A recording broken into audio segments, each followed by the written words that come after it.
So what you can also do by using the magic tools inside of CapCut is you can generate out portraits. So to do that, you need to go around under magic tools right here.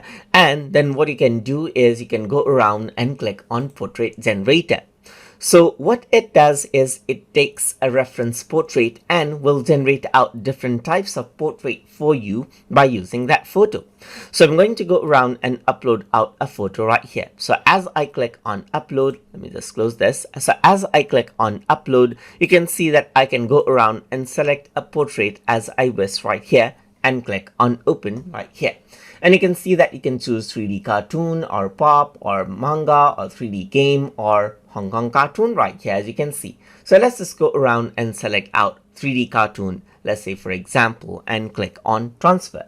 So once you do that, it detects out the face right here, as you can see, and it generates out a portrait out of that right there. So you can see that it is analyzing out the content right here.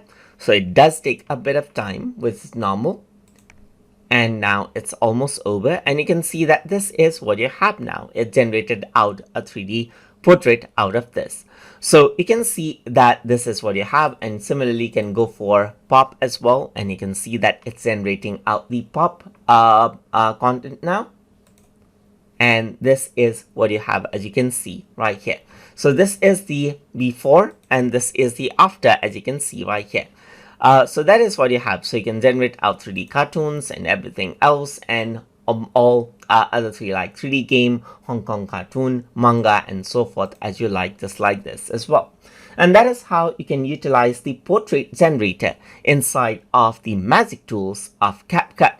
So I hope you guys learned something as always. And as always, please like, comment, share, and subscribe.